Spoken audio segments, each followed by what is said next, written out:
Yes, good evening everybody. Can you hear me?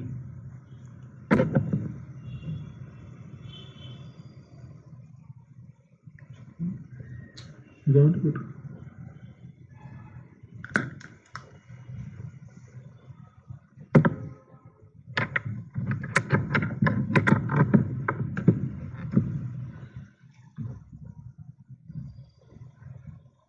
Yes, yeah, thank you, Azamuddin.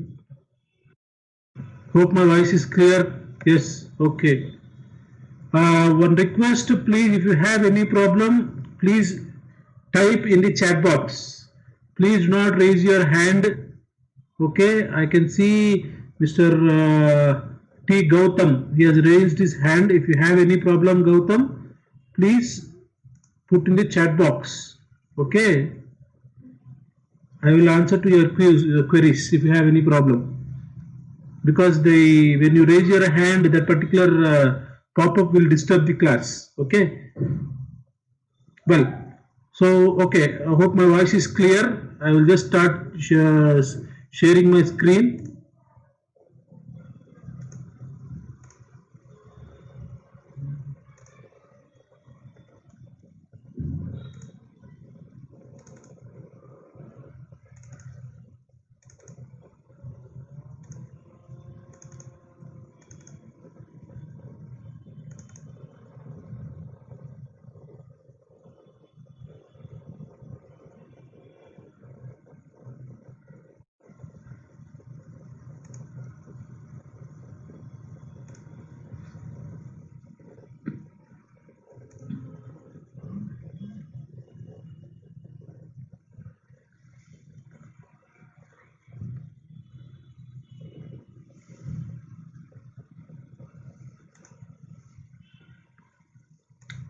Yes, is my screen visible?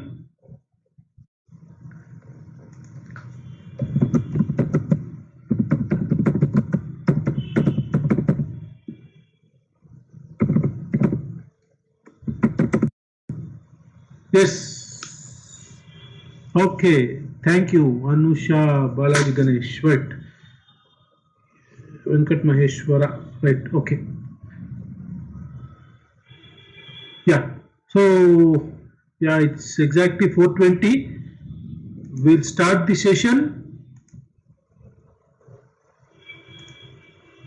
Okay. So let us start today's session. I'll wait for 1 minute only until 4:21. So that if anybody has to join, we'll wait. Okay, it's 4:20. I'll wait till 4:21.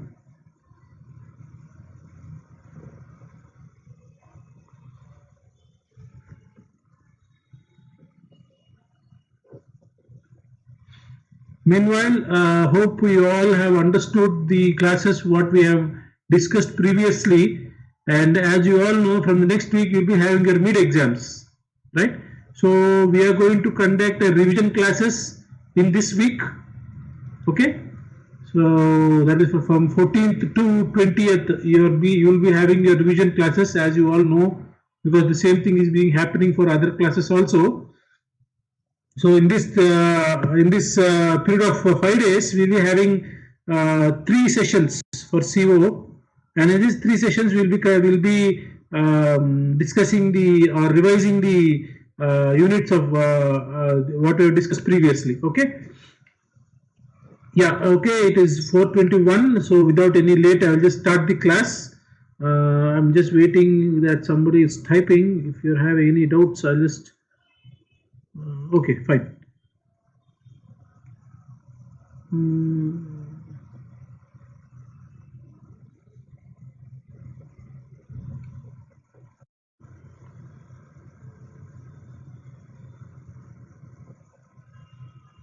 Yes, any doubts? Because I'm waiting because somebody is typing. I'm just seeing if you are having any problem with my screen or my voice or anything.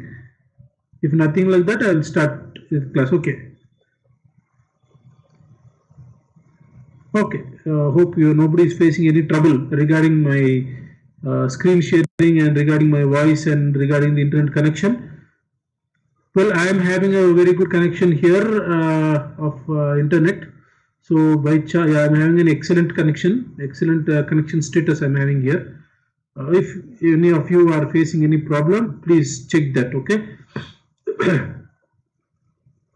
Well, so starting with the unit 1, so I hope you all know the syllabus, whatever is there. And one small warning I just want to give you all people. I'll be going a bit fast because there is the unit 1 is very vast. Okay, and again covering the topics of that, and the next unit also will take much time. So that is why I'll be going a bit fast. If you have any doubts, you just keep that doubt with you, and after the class, then we will be having the class till 5:20. And after, because you don't have any class after that, we can take a 5 minutes extra session for doubt clarifications. Okay, fine. So don't want to waste time. So directly we'll go into the concepts. Well, the first unit deals with the first part, the digital computers. So digital computer is where it performs various computational tasks, and mainly digital computers will be having or dealing with only two values, that is zeros and ones. Okay. Now these zeros and ones they are being accepted by the computer, and every binary digit is called to be a bit, right? And information whatever you are giving is being represented in digital computers in group of bits, like 00111000, like that. You all know that very well, right? So in this case, you must know what is a bit and a byte. You all know very well what is a bit and what is a byte, right? Okay. Next one, the computer design. So the subject name itself says that computer organization architecture. So we are going to deal with the architecture of the computer, and that's where the concept of computer design comes into picture. Right, so computer design is concerned with the hardware design of the computer, and the specifications are being formulated to design the particular system, right? And it is mainly concerned with what hardware they are using and how the parts in the hardware are connected together. Okay, yeah, and later the computer architecture. So basically, when you are having different parts of the computer, all these parts must be connected together.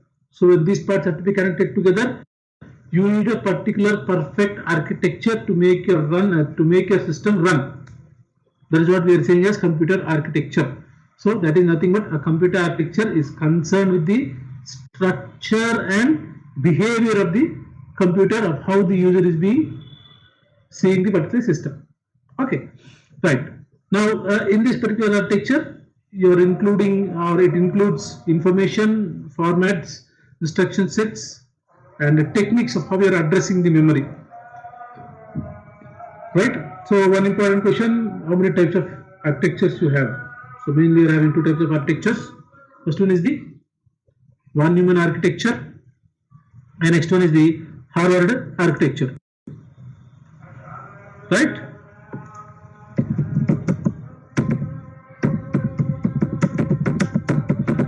Right. Okay. Yes. Yeah. So, what is von Neumann architecture? What is Harvard architecture? So, von Neumann architecture is what is being followed for many years, and the von Neumann architecture basically describes a general framework which contains the following components: that is the ALU, RAM, control unit, and well as the interfaces. So, what is the interface? Is nothing but the medium between the components. Okay, it may be either the user and the system also. Okay, right? So you know what is an ALU, arithmetic logic unit, where it performs the arithmetic and logic operations, and the RAM is associated with the memory, where it's called to be the random access memory, which specifically maintains the system's memory, right? And next the control unit, where it takes the control of the total concept which has to be done, or the process of the particular task. Okay, and of course the interface is what I told you. It is just a medium between maybe the components or even the user and the system. There is nothing but the interface, in the sense like you're using the you need something to give input and to get output, right? Now for this interface we are going to use some particular things. Okay, right. Now Yeah, now that's about Van Neumann architecture. Now what about Harvard architecture? So in Van Neumann architecture, we can give basic example, that is the personal computer, and the Harvard architecture we can we are having physically separate storage and signal paths, right? And in this architecture, the CPU can read both instruction and data from the memory at the same time, right? Okay.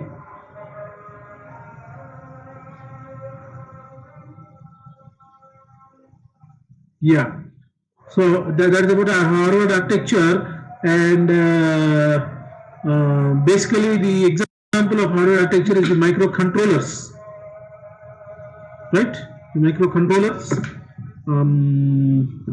Yes, you can see here. See, we are using the microcontrollers and the digital signal processors, the DSP. These are the computer-based systems which use the Harvard architecture. Okay, they use the Harvard architecture. So this is what we have been discussing about the two types of architecture, that is the Harvard architecture as well as the other one, Van Neumann architecture. Right. Next one. So basically, what you are having in the what are the basic computer organization components you are having, right? So the main components are the CPU, memory subsystem, and input-output subsystem, right? And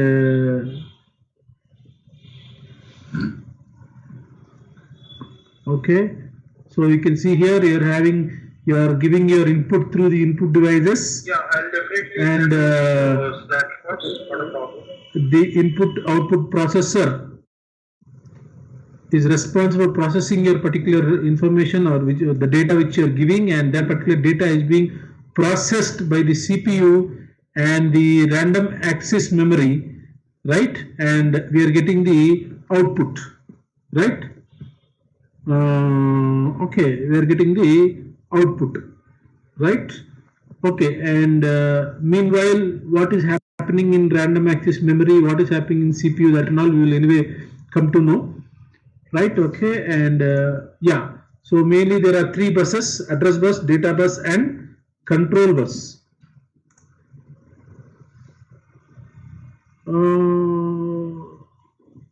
Parman, are you able to hear me? You have typed that you are not in. No, sir, I don't know what is that answer related to. If you have any problem, please check your settings, your internet settings. Okay, I don't think any other people are facing the problem. Okay, Farman, please check your settings and please reply back if you are having any problem. Okay.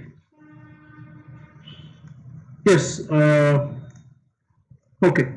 So address bus where it carries the address, and data bus is where it carries the data, and the control bus takes the control of all the total particular processing of the particular task. Okay. So basically, whatever data we are having, that data is being kept in the memory and is being processed using the CPU, and for this we are taking interface of the input-output devices. Okay, so when you are giving some data, the address bus, data bus, control bus has to work together, and we'll be getting the processing of the task, and we'll be getting the output, right? Yes, so yes, the uppermost bus is the address bus, and next is the data bus, where the address bus stores the address of where it is to be written, or from where it has to read the instruction, and next is the data bus, where it stores the data and how to transfer the data from one particular thing to other particular component, and the control bus is mainly used for controlling the signals, right? And that's what we have in the first part of your unit 1. And later we'll be talking about register transfer language. So what is a register, first of all? So register is another memory device, right? Memory device to store data in general I'm talking about. Okay. So yeah, so register is nothing but a temporary storage device which is present in the CPU, right? And basically the register will be, the data which is being sent to the register will be in this particular way, where the data will be moved from the main memory to the cache memory and then to the registers. Now, what is cache memory is the very temporary memory which stores the data. Okay, right? Because see, when you want to do a particular task, it is stored in the memory, and each and every time, instead of calling the same data again and again, we are just storing it in the cache. So whichever data is to be processed next, that is being stored in the cache memory. That is the use of cache memory. Okay, yes. The CPU retrieves the required data from the registers and process the instruction. And when we want to execute any instruction at present, its required data should be there in the register, right? So whatever, as I told you, whatever data we have to process, that particular data is to be stored in the registers, right? And whichever data, see, don't get confused over here. Whatever data is to be processed, that is there in the register, and whichever data is to be processed immediately, that is there in the cache. That is the difference. Okay, that is the basic difference. No other thing. So you can see here. So when I'm talking about a register, so how are registers represented? So registers are represented like this: MAR, PC, IR. All these are registers. MDR. So ALU, you know, that is arithmetic. So this is a concept of the CPU, which is connected to the memory, main memory. Okay, and in the CPU you are having the ALU and control unit, and you are having the memory. So in the memory you are having all these registers, as discussed just before. The register also is a temporary memory only. Okay, now what is all these registers is nothing but, so there are mainly, yes, there exist different types of registers. That is PC, program counter, MAR, memory address register, okay, instruction register, right, output register, input register, data register, and AC is the accumulator. Okay, right. So basically the memory unit has a capacity of 4096 into 16 bits to hold these registers. The memory, what we are talking about. Okay. Yeah, temporary register, output register, input register, data register, accumulator, right? Yeah. So how are we going to represent these registers? So a register is always designated by a capital letter. So like this, R1. So R1 is a register, R2 is a register. Okay. And as discussed just before, MAR, memory address register, PC is the program counter. So what the program counter will do is, it is going to store the next address, to which the data is to be processed. Okay, and memory address register, of course, by default it contains the address of the particular data where the data is being stored, and the instruction register stores the instruction mainly. Okay, so you can see here a register can be written in 4 different types. So you can write a register like this, R1, or you can represent it like this, R2, where you are representing the size, that is 0 to 15. It's a 16-bit register, right? Or you can represent it in this particular way, 0 to 7, that is an 8-bit register. Or you can make your register into subfields. Okay, left bits and right bits. Okay. You can call them as low bits and high bits also. Okay, MSB and LSB, that anyway, as we go on into this subject, we'll be talking about LSBs and MSBs. Anyway, forget about that. But here L is nothing but low and H is nothing but higher. Okay, so where you are partitioning your register into 2 parts. The first part is 0 to 7, which is of 8 bits, and again the next part is from 8 to 15, that is again 8 bits. So that's how you are going to represent your register.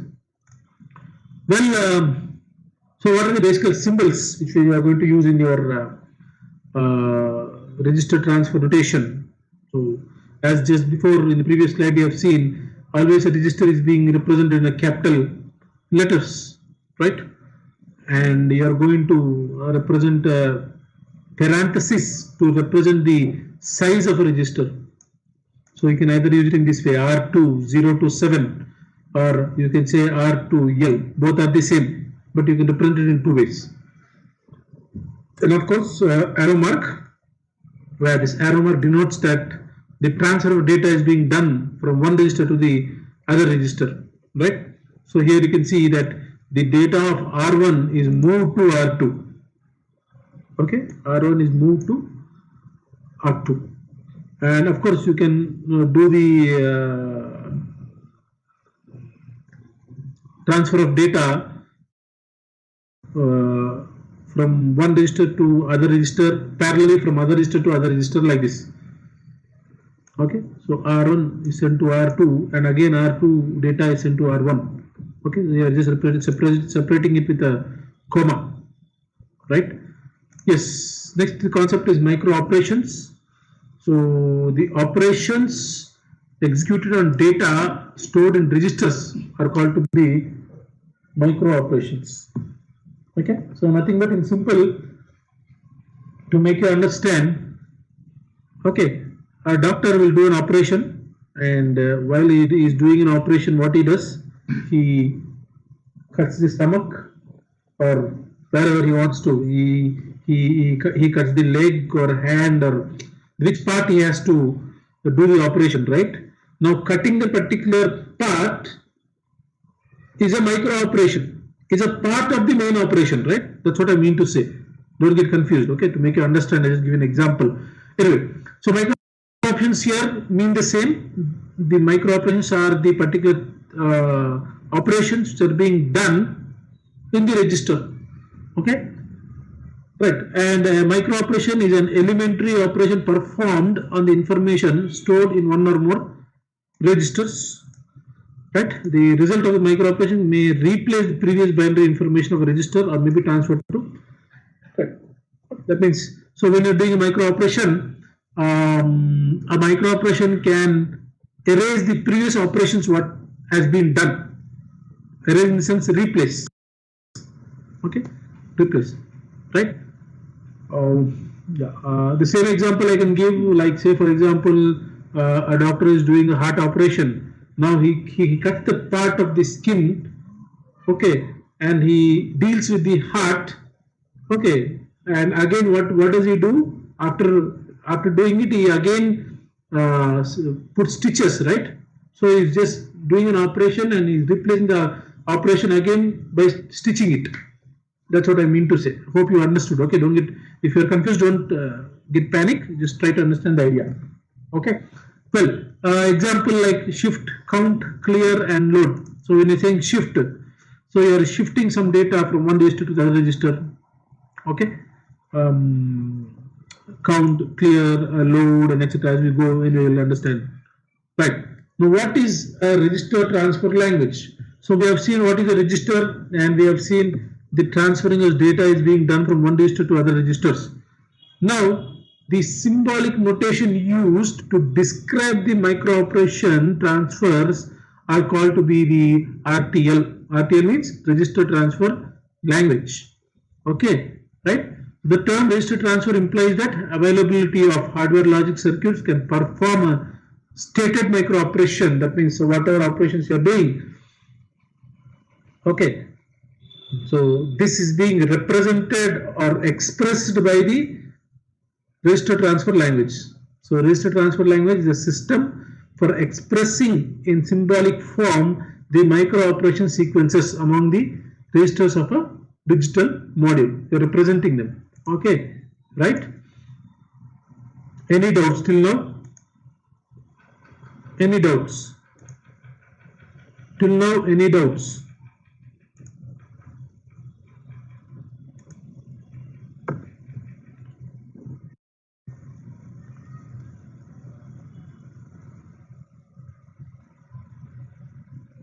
Yes, I want to know if you are having any doubts till now.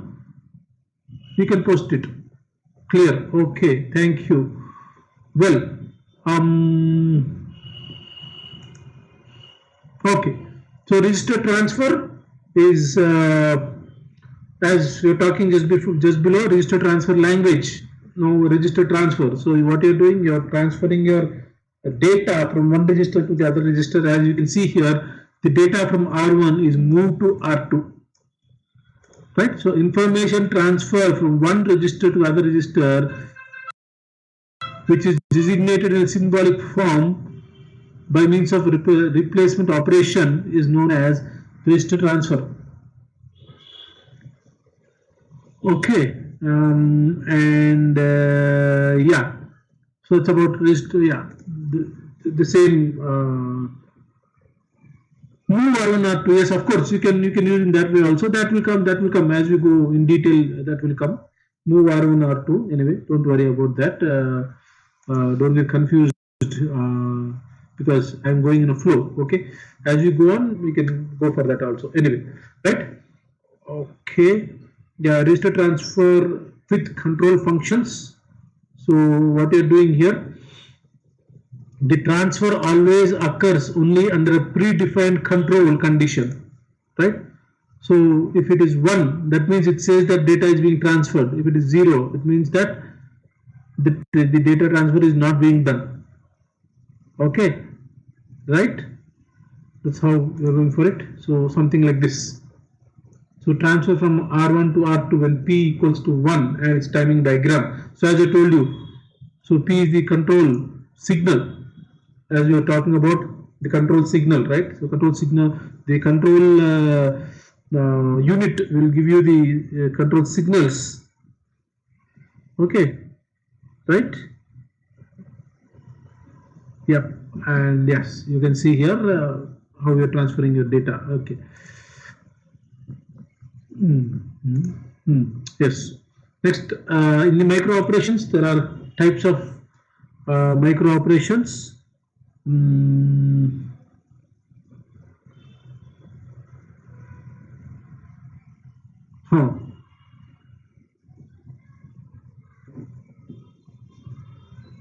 Yes, basically there are different types of micro operations. Register transfer micro operation, where you are transferring the binary information from one register to the other register. Next, the arithmetic micro operations. It performs arithmetic operations on data, numeric data stored in registers. Next, the logic operations, logic micro operations, which performs the bit manipulation on non-numeric data. And shift micro operations, it performs shifting of bits. Right. Next, the multiplexers. So a multiplexer is a digital circuit which has multiple inputs and a single output. Okay, right? The selection of the input is done by the selection lines.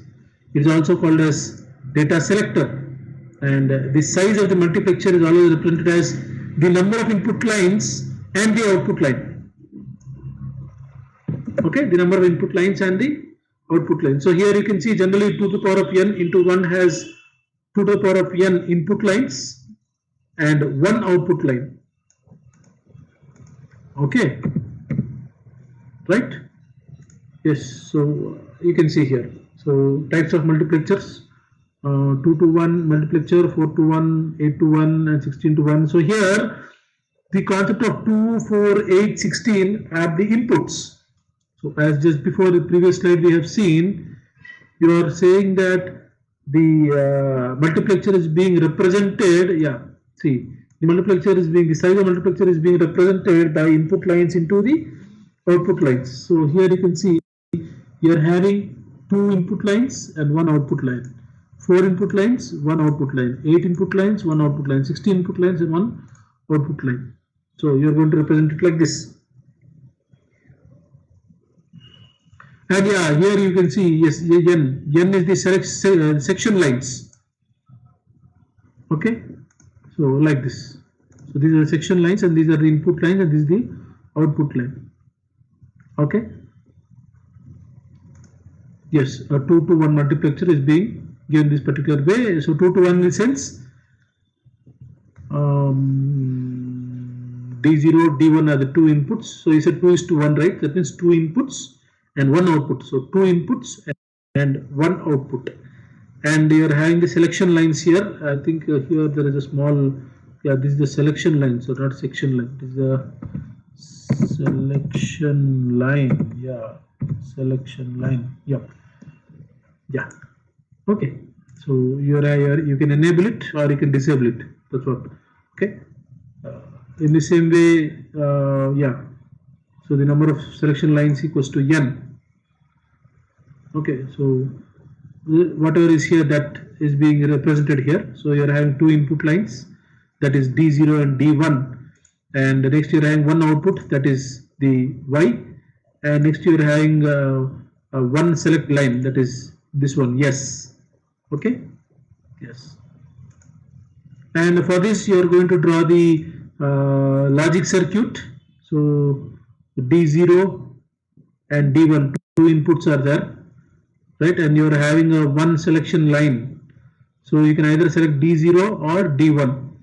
So you are connecting your particular select input to either D0 or D1. Okay, and you are going for a particular adder here, right? AND gate, sorry.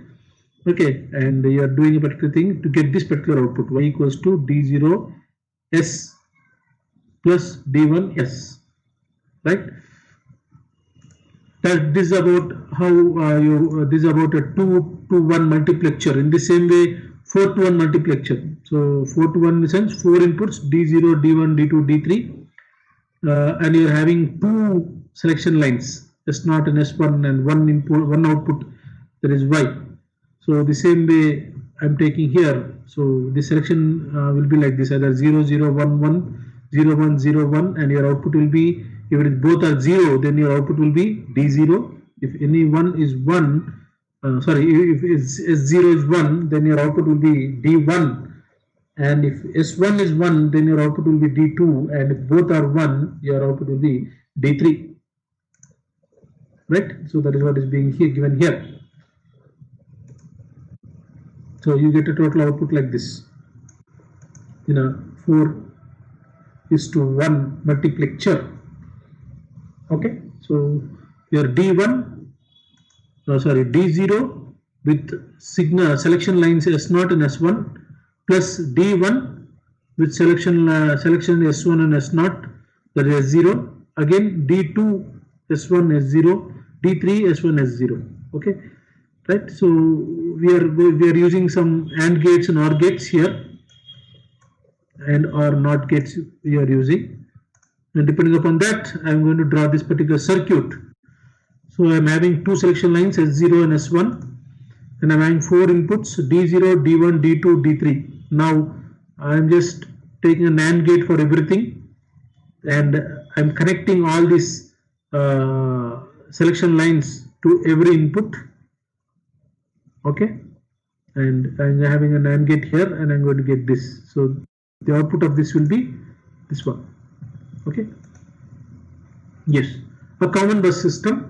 A typical digital computer has many registers and paths, and they are provided to transfer information from one register to the other register.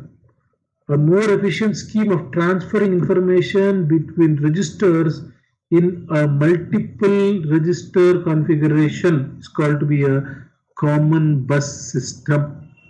Yes. Okay. So common bus system is nothing but an efficient scheme of transferring your information in between the registers. Okay, and the bus structure consists of a set of common lines, of course, and some bit of registers through which binary information can be transferred, right? And the control signal also play a vital part here, where the control signals determine which register is to be selected. Okay.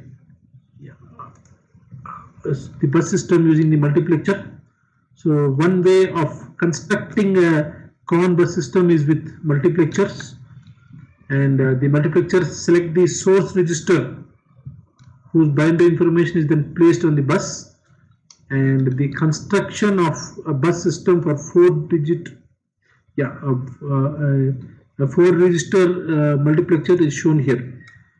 Okay, so these are 4 multiplexers where these are connected to registers like this.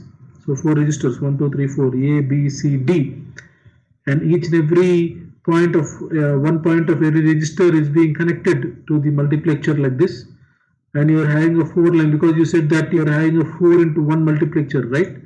So you are having 4 outputs like this, and you are having 2 selection lines, right?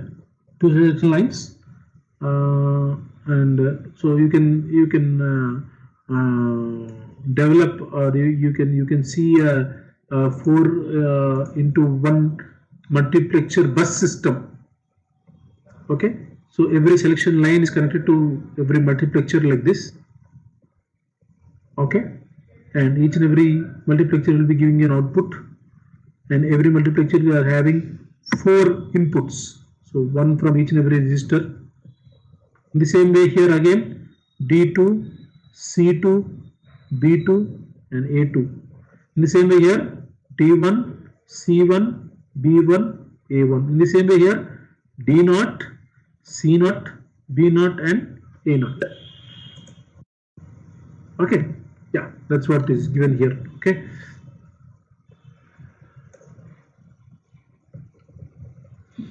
Yeah.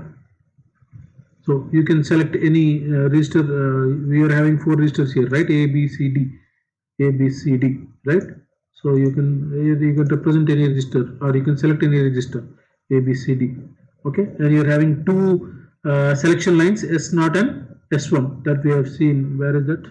Yes, 2 selection lines, S0 and S1. Okay. Yes. Okay. So in general, a bus system will multiplex k registers of n bits, which produce an n line common bus. Okay, the number of multiplexers need to construct the bus to the number of bits in each register.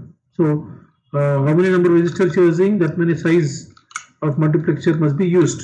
So you are using 4 registers, right? Sorry, yeah, you are using 4 registers. So you are using, the size of the multiplexer is 4 into 1. If it is 2 registers, 2 into 1. Okay, that's what he means to say here.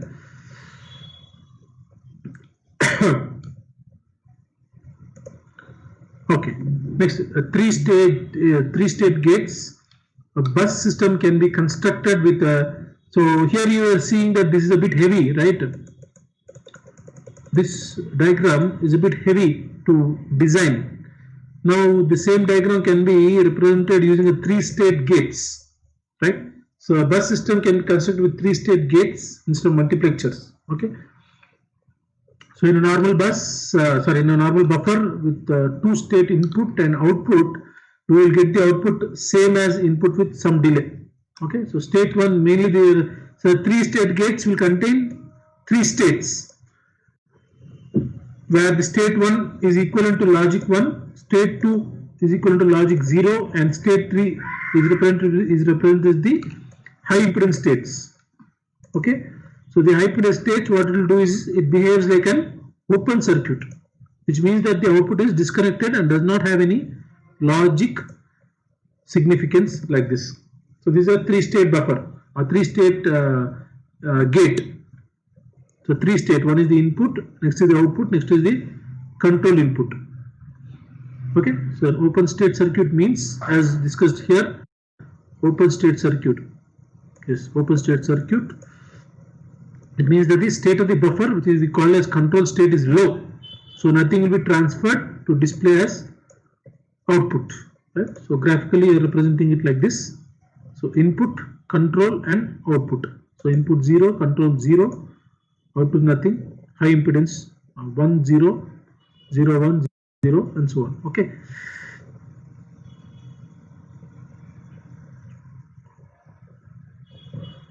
Yeah. So in general, common bus system is constructed using 2 ways. Just now we have seen. One is using the multiplexers, another is using the tri-state buffer. That is the 3-state gates. You call it as a tri-state buffer. Okay. So a decoder also we can use. Another one is the decoder, where the decoder is a digital circuit which has n input lines and to the power of n output lines, like this. N input lines. So So you are having 2 inputs and to the power of n output lines. So this 2 into 2 to the power of 2, 4 output lines. So decoder is being used for that. Okay. So you are having 2 inputs here, A0 and A1, and you are having 2 to the power of 2 outputs, that is 4, Y0, Y1, Y2, Y3, 4 outputs.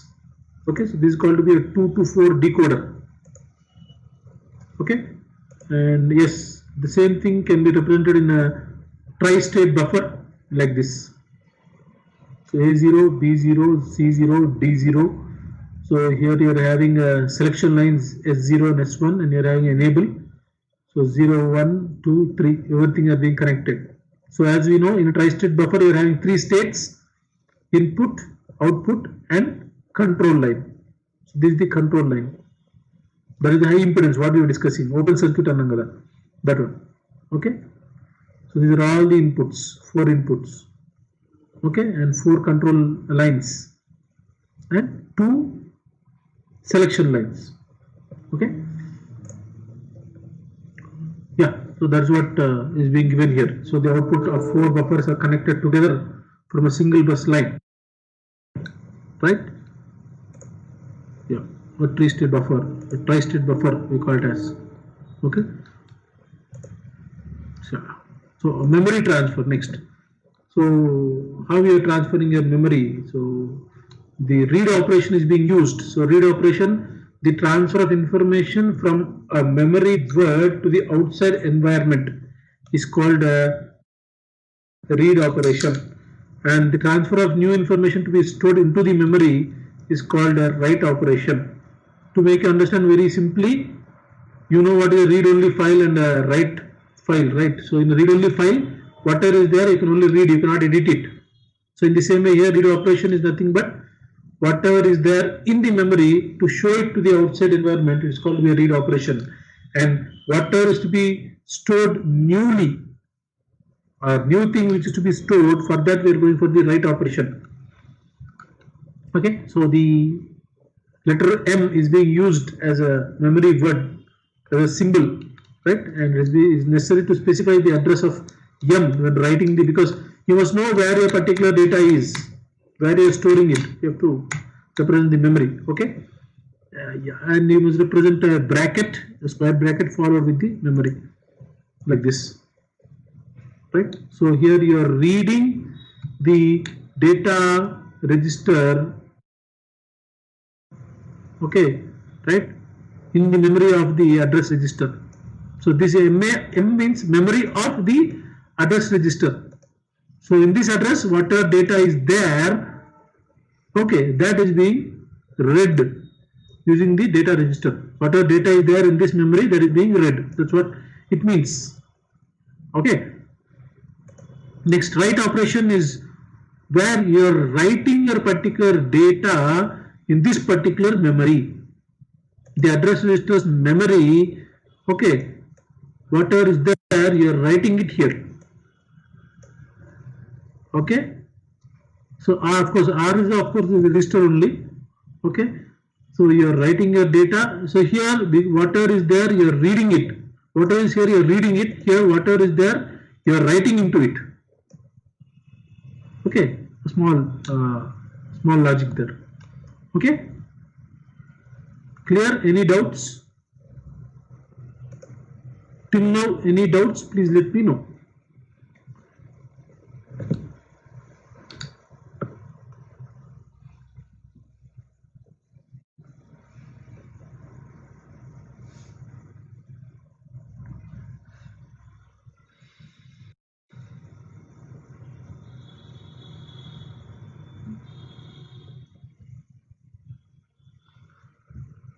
So let us take a 2 minutes break. A 2 minutes break. And if anybody, yeah, of course, till now I have not got any queries from your side. So if you have anybody, whatever, of course, I hope the PPTs are being already shared with you. You can just, of course, go through them. If you have any doubts later also, you can approach us. But for now, if you have any doubts, please let us know, and we can go forward.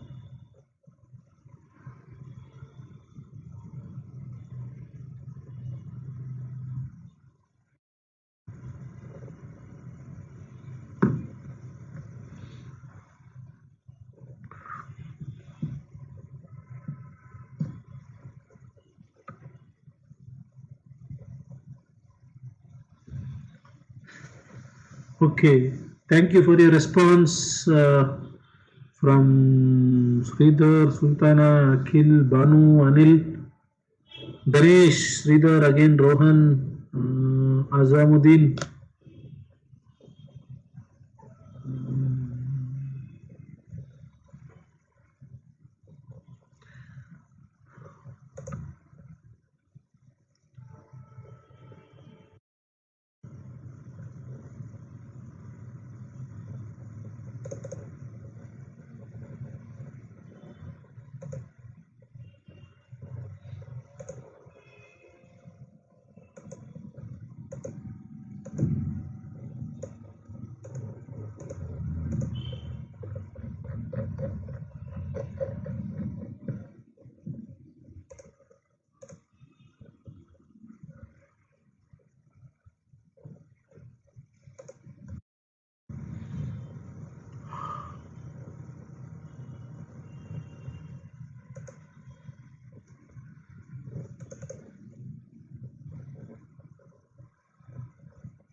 Well, okay, Mahendra, clear, okay.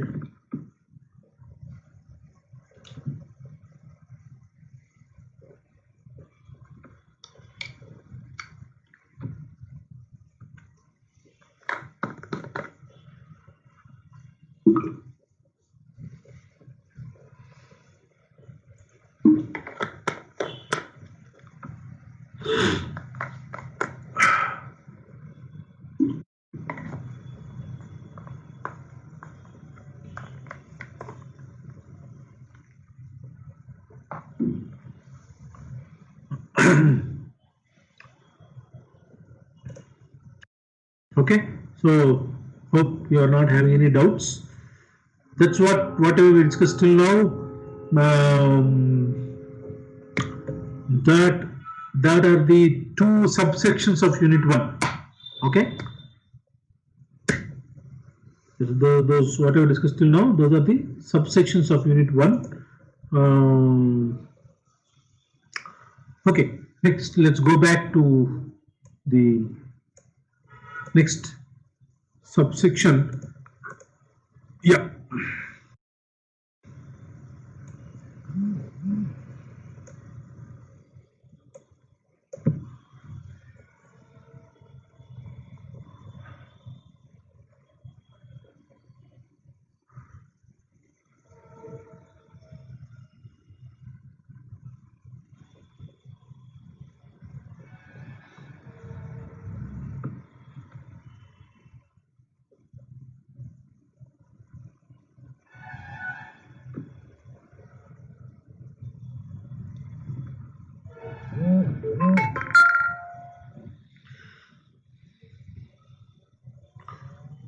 Yeah, okay.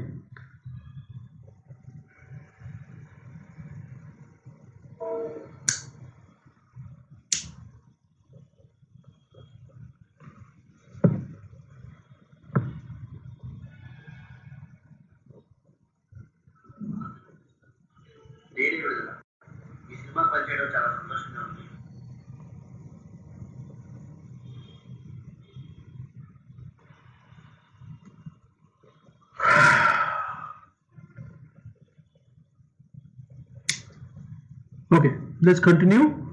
Yeah, memory transfer. So previously we were discussing about this read operation and write operation and how we are going to do this read and operation and write operation, right?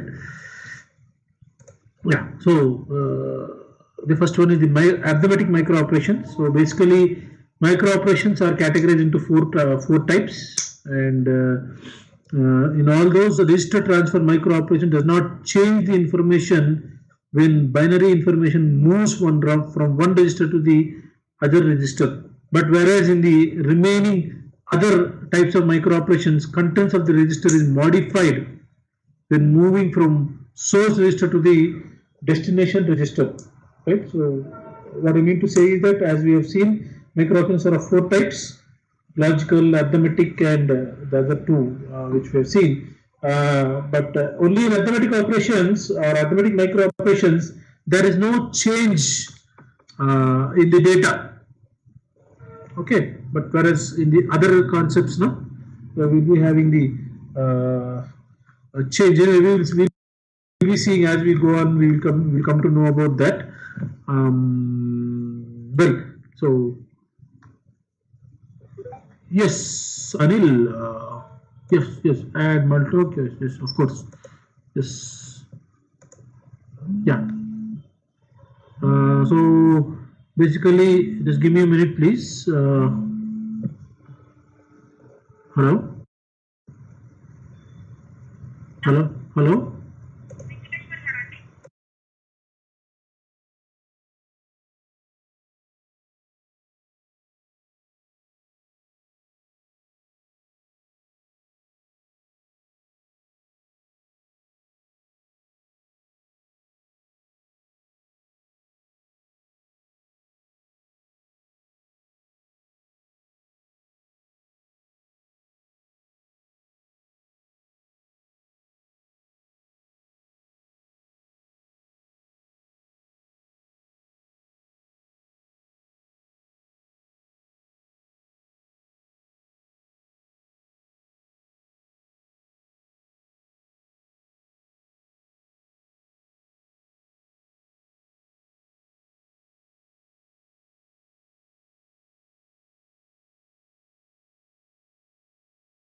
Yeah, sorry for the disturbance.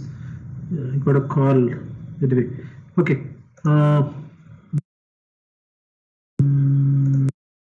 Yeah. What happened?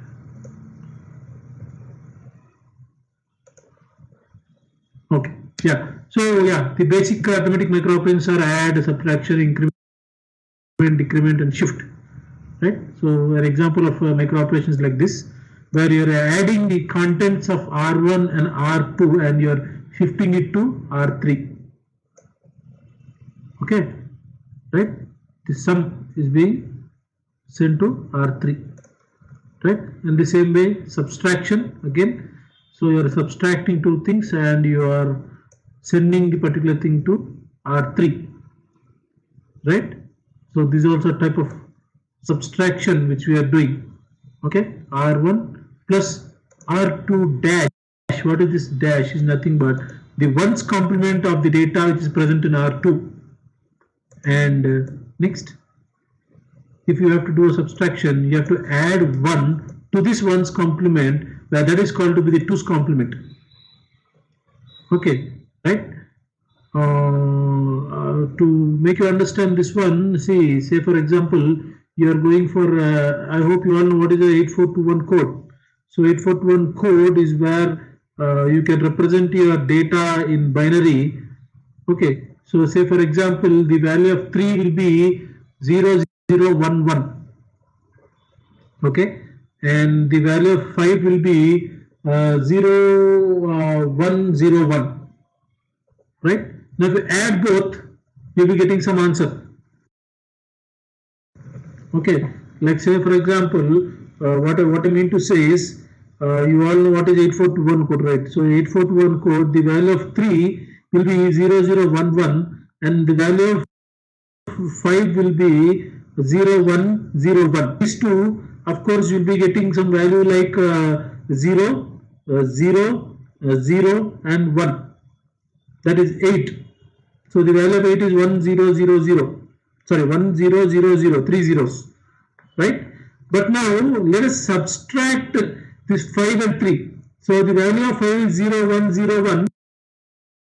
I'm sorry, I'm not able to write it here. It's better you people take a pen and a paper and just write down and just analyze it. Okay. So I'll just repeat what I've told just now. There is a code called 8421. Just write down 8421 on a piece of paper or on a book. And this 8421 code is a binary coded language where wherever you are getting 1, that is taken as the value, and wherever you are taking 0, that is not taken a value. So in this 8421, I am saying 0011. Now when I am saying 0011, the value at the value of 1, it is 1, so I will take 1, plus the value of 2, it is again 1, so I will take 2. The value of 4, it is 0, so I will not take anything. The value of 8, it is 0, I will not take anything. Now total value is 3. Now if you are going to represent 3 in binary, as you all know, you are going to divide 3 with 2, you will be getting nothing but the same value, 0011. Okay, so what I mean to say is you repeat the same thing for 5, then your value will be 0101. When you are adding these two, it will be 1000, where it represents 8. Hope you are understanding what I mean to say.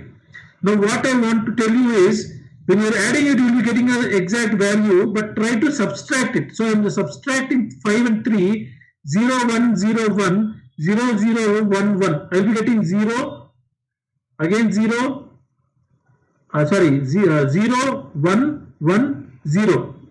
Now 0110 is 6. Is that 5 minus 3 is 6? No, right? It is 2. It is not 6. Right? So when you are doing subtraction in your binary, this is a problem. So to overcome this problem, what they are doing is, they are going to go for this 2's complement. So you are taking 5 as 0101. Now you are subtracting 3 from 5. The value of 3 is 0011. Now take the 1's complement for this. The 1's complement for this is 1100. And the 2's complement is nothing but adding 1 to the 1's complement, that is 1101. Now take the 1101 and subtract it with the value of 5, that is 0101. Now you see you are getting 0001, which is nothing but 8. I am wrong somewhere. Okay. 1010, 1101, 1110. Yeah, anyway, somewhere I am going wrong because I am not able to show it on the screen. But anyway, understand that just to subtract a particular thing, I am just going for a 2's complement. Okay, right? Yeah. So here it says that R2 dash plus 1 means adding 1 to the 1's complement, which is equals to the 2's complement. Okay, so what I mean to say is that, hope you understand what I mean to say. So 1's complement is nothing but just interchanging the values of zeros and ones, and after interchanging the value of zeros and ones, adding 1 to it is nothing but 2's complement. Okay, yeah. Yeah, so arithmetic add micro operation. So you are adding R1 and R2, and that value you are storing it in R3. This is the subtraction. Oh, I have repeated the slides. Okay, I'm sorry. Okay, yeah. I move on to the next slide. Yes, yeah. See here. So you are adding it and moving it to R3. You are subtracting it and moving it to R3. You are complementing the value of R2 and storing it in R2 again. You are going for 2's complement of R2. Okay, so this and this, yeah. So it's the same. This one, both are same. Hope you understand, right?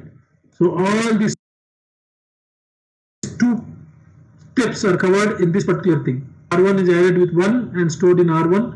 R1 is subtracted with 1 and stored in R1. Okay, so So see here what you're doing. You're taking 0, 0 you're taking something like this 1 1 1 0 1 1 0 1. Okay, so always remember you're taking 2 bits like this 1 1 1 0 1 and 1 1 0 1 1. Don't get confused. What I mean to say is, I'll make you understand. Yeah, I'm talking about this part. Okay, I'm talking about only this part, right? So now we are adding these two. When you are adding these two, what happens? 1 and 1 will become 0. But remember, 1 and 1 is not 0, it is 1 0. 1 and 1 is not 0, it is 1 0. That means 1 is the carry. 1 is the carry. Okay. So 1 and 1 is added. It is 1 0. So you're writing 0 here and you're carrying your particular 1 here. Now again 1 and 1 0 carry 1.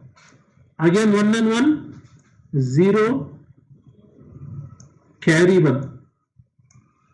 Right? Now again 1 and 1 1 0 plus 1. So it is 1 1, where 1 is the carry. Again the same thing here, 1 with a carry 1.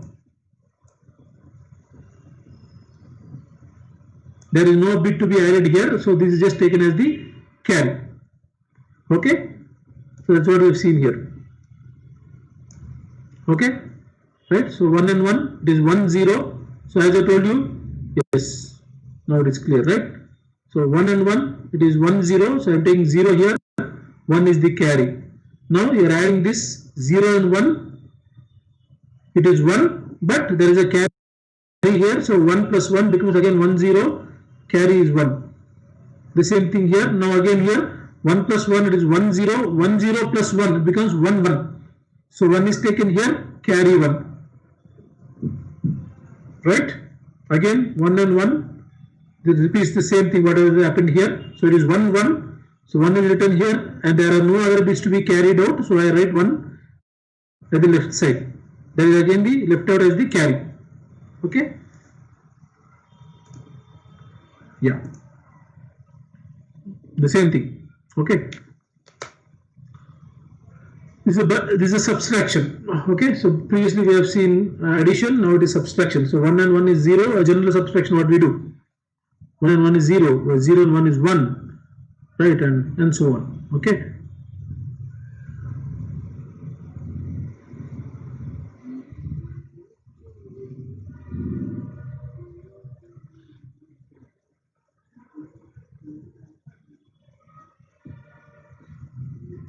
Yes. So we are talking about 1's complement and 2's complement, right? So 1's complement nothing but whatever data is there. You are just interchanging the zeros and ones. So this 1's complement, and 2's complement is adding 1 to the 1's complement is the 2's complement. Okay, so 1 and 1 is 0 1 1 0. So 0 is written here and 1 is the carry, and you are going on like this. This is the 2's complement, right? That's what you are doing here. Okay, clear? Any doubts still here? Because it's time up, it is 5:20. Okay, so let us wind up the session till here. Tomorrow we'll talk about binary adder in the next class, whenever it may be. Okay, we'll talk about this, the binary adder, full adder, and so on. Okay, till now any doubts, please let me know. So please share the Lata, share PPT. Yeah, I think already it's available in your KMITonline.in. Mr. Ubaidullah, the PPTs are already available in your KMITonline.in in the material section. I will just show you here. I don't know how your platform is, but so see here. When you go to this particular thing, you are going to do the dashboard, and in the dashboard, see there is a concept called study material over here. In the study material, I hope you are watching it. So go to, yeah, you can see in KMIT, you can see something called a COA. In COA, you are having PPTs. Yes, you can see all the PPTs here. Okay, you can download it. You say download here, you can download it. I don't know what is the I don't know what the interface you are having, but this is a teacher interface what I have opened. But we have a concept of uploading the PPTs where you can download. So I guess that you'll be having the same interface. Only thing is that you cannot upload the PPT. That's the only thing. Okay, so just go to the dashboard and check if there is something called as study material, and you click that and just go through. I hope you can see the PPTs and you can download PPTs from there. Okay, because sending to each every person is a bit difficult. No, that is why. So KMIT has given a very good platform of this tesserator of sharing the materials and sharing knowledge. Yes, Abedullah. Okay. Any other doubts for today?